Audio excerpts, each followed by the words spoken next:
Hello, listeners. If you've enjoyed these narrations, please click on that like and subscribe button.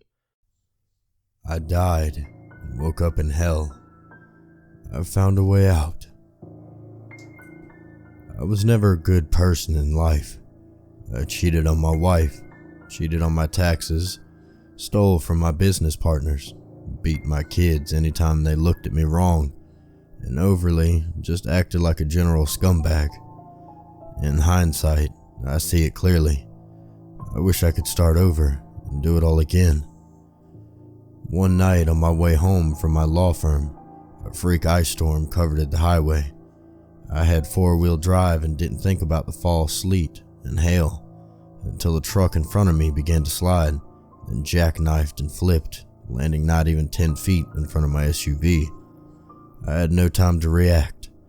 I slammed the brakes at the very last millisecond, but ended up going into the side of the trailer at 70 miles an hour without a seatbelt on.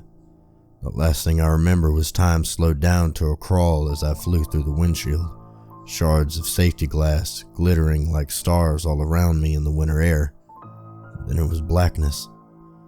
I awoke screaming and hyperventilating in the same blackness, but without any pain. In the darkness, I felt my body, running my hands over my arms, legs, chest, and face. I didn't seem to have a single broken bone or laceration. I was even in the same expensive Armani suit I had been wearing during the accident. It seemed miraculous that I had somehow survived unscathed, without even a tear in my suit. I stood in the darkness, putting my hands out in front of me and stumbling around in short, hesitant steps. After a few minutes of this, I ran into a wall. The wall felt warm and seemed to vibrate under my fingers. I pushed on it, and my hands went into it like pushing into silly putty. I began to rip away pieces of the wall and threw them behind me. The shaft of light pierced through the hole I just made. The light illuminated the cavern I was in, showing a floor of cobblestone soaked in a layer after layer of dark red, clotted blood. The walls itself looked like the guts of some massive creature. It had large shards of white bone running through the top and bottom, with small pieces of bone connecting them. The rest was some light and vibrant tissue, like intestines that had been unspooled to form a never-ending, solid wall. I looked down at my hands and saw with horror that dozens of black, maggot-like worms squirming all down my wrists and hands. With a yelp and a jump backwards, I frantically tried to shake them off, but I could feel hot stings coming from my hands as they bit me, over and over. After a few minutes of writhing and rubbing my hands together, I got them all off. I could feel my heart beating out of my chest and instinctually kept checking the rest of my body to make sure I didn't miss any more of the biting, blood-sucking maggots. The soft, fiery light that came through the hole I made in the living wall showed me a door on the opposite side of the hall from the wall. From what I could see, it had a straight hallway that went out into the darkness. Having no other good options, I started walking down the hall, the minuscule light fading into nothing. I put my hands out in front of me and felt the smooth stone walls. I walked in a straight line for what felt like hours before seeing a glimmer of red light. At first, only a tiny pinpoint. As I walked towards it, it grew and grew until I realized I was staring at a door that must have been 20 feet tall, surrounded by polished white bone on all sides. The bones that composed the framework of the door were so massive that they looked like they could have come from a blue whale, as if someone had been taking the ribs off of one and fused them together into an archway. All I could think of was as I approached the door was my wife and my child, my job, everything that I identified as me, everything that gave me meaning. Despite having cheated on my wife many times, I still loved her deep down. After all, I had protected her from the knowledge of what a poor husband I was, simply out of love for her.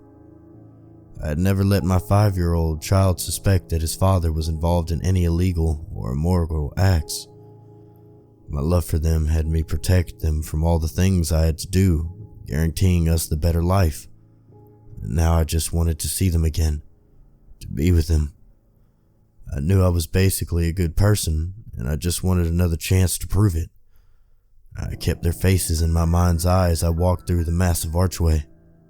It looked big enough to drive a tractor trailer through. I saw flickering lights coming from the other side, and took a deep breath in, stepping over the threshold. What I saw horrified me and shocked me into stillness. I had walked into an open field, the dark red and black clouds above blocking out any sky. The light filtering through them cast everything in a gloomy glow. The field itself looked at first like a farmer's field, with finely spaced rows of soil plowed into perfect lines. Growing out of the earth stood many squat brown plants covered in thorns. Out of the tip of each one, a large egg sac clung, weighing the plant down and bending many of them to the ground. The egg sacs were pale and unbroken, filled with a fluid and dark silhouette in each one. I saw beings withering, one adult-sized silhouette in each sack, some putting their face up against the wall of the sack in a silent scream, others trying to reach their arms or legs through it, but the sturdy covering of the yolk just bowed out with their arms and legs and didn't pop. It looked as if the people inside the eggs were all drowning. I quickly began speed walking between the lines of horrifying plants, wondering whether the plants fed on the people in the sacks, or whether it just fed them and gave birth to them. As I passed the first row, one of the sacks burst, and a torrent of fetid, rotting fluid bursted out, dumping a beautiful, naked woman at my feet. She had long blonde hair and green eyes, flawless skin, and a tiny upturned nose. She heaved in a deep breath as if she had been drowning before looking up at me. "Oh God, please don't hurt me," she said. I shook my head and helped her to her feet. "Why would I hurt you, ma'am?" "Everyone hurts me," she said, starting to weep. Her fingers shook as she sobbed, bowing her head in a pathetic way. I grabbed her arm. "I promise you, I will not hurt you. I'm one of the good guys, but I think we should get going. We really need to find a way out of here." "Out of here?" she asked, crying and laughing at the same time. "There's no way out. Don't you know where we are? This is hell. I don't know if it's hell in the Judeo-Christian sense, but it's close enough. Everyone here is dead." I don't feel dead," I said, rubbing my hands over my suit, my face and my hair. "Everything seems intact." She nodded at this, her crying quieted down as she focused on my face. "Everyone comes in like that, until they catch you, torture you, burn you, rip you apart. Then when your body is too spent to feel anymore, they bury you in these fields. These plants grow overnight, encasing your body in a sack and bring you up to the surface, where it starts to feed you and revive you. After you're healed enough for another round of torture, the fruit of the plant bursts."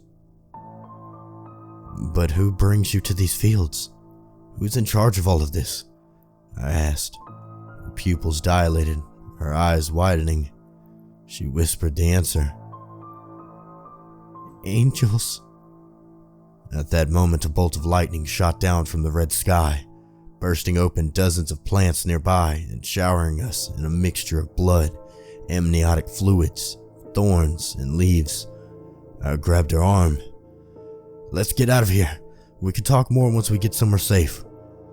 She laughed at this, as if it was the most absurd thing she had ever heard, and we began to run. "By the way, my name is Jay," I said, gasping between breaths. "Angela," she said. At the end of the field, I saw a paved road. It had countless potholes and cracks running through it, and some parts of it had been wiped out and fallen into a stream that ran parallel to it on the farther side, but I still had glad to see some sign of trail. "Road. Maybe the road leads somewhere out of this hellhole," I cried, pointing in excitement. She shook her head in amazement at my stupidity, but I just ignored her. I had to hope that there was some way out, that this wasn't just a never-ending landscape of horror under a blood-red sky. The road seemed to stretch out in both directions forever, fading into each horizon in a perfectly straight line. I could see parts of the road were entirely missing, and it looked like some bridges had collapsed farther down in the direction I was looking. So I decided to turn in the opposite direction and start moving, holding Angela's hand as I went. Her presence gave me some kind of comfort. She even reminded me of my wife to a certain degree, as they both had very light skin and an overly Irish cast to their faces. "If this is hell, then why are you here?" I asked. She looked up at me, surprised by the question. Heaving a deep sigh, she looked away. "No sense in keeping secrets here, I guess. We're just gonna keep getting captured and tortured to death again anyways. That's all it is here. Just a never-ending cycle of pain and death. A lot of these people completely lose their minds." She rubbed her hands over her eyes as if her head started hurting. "I always wanted to be an actress, but I grew up having no money. I met an older man who said he believed in me and that he wanted to take me to LA. But we needed money to get from the East Coast to LA and to live there while I looked for work. He convinced me to rob a bank with him to get it. Needless to say, it didn't work out very well. He got spooked and murdered 2 of the tellers before a security guard came and shot him in the head. I grabbed the gun and killed the guard, took the money and ran. When the cops had finally caught up to me, I just pulled over slowly and put the gun to my temple and pulled the trigger. I had absolutely no intentions of going to prison for the rest of my life. I was just a stupid kid, really. I couldn't believe this angelic, innocent-looking young woman had participated in murder. It shocked me to my core. If this is hell, I don't really feel I belong. Yes, I did some bad things, but I never killed anybody. I never put a gun to anyone's head. I never even killed an animal." She looked at me sharply. "You're only lying to yourself. No one innocent comes here. But I don't really care what you did, to be honest. We're both trapped here, and that's all I need to know. There's no hope. Just don't betray me. Our only chance of surviving longer is to stick together and trust each other." As we ran, the fields began to fade, and what looked like an old, dilapidated western town began to take their place. I saw people hanging by their necks from the street signs. Overall, it seemed the safest place in the area, so me and Angela began to head over in that direction. There was an old saloon with swinging gates, and we walked inside, wary of any traps. In the corner, I saw what looked like a medieval knight with massive white wings flowing out from his back. He held a man's mouth open while another man in a full suit of glowing blue armor pulled molten lead down his throat. The man screamed for a moment, and the lead ate through his neck and he collapsed on the ground. "Angels," Angelica said to me. Their heads turned towards us, but there was no face there. It was just an empty black void under the platinum helmet. One of them seemed to glow from inside its own inner white light. They approached me, and I grabbed Angela. Please take the girl and let me live," I screamed, my heart bursting with anxiety in my chest. They looked at each other, and then back at me. Tell me how to get out of here, and she's all yours. I'll hold her down while you burn her alive or cut her into pieces. Please, I just want to see my family." To my utter astonishment, they nodded at me. One spoke in a deep, slow cadence, his voice sounding like thousands of voices of different pitches all mixed and echoed together. "You can ride the lightning up to Earth. The lightning connects us to those calling on magic, those who call on demons or try to contact ghosts. Any who are weak and small can be overwhelmed by those who ride the lightning up to them.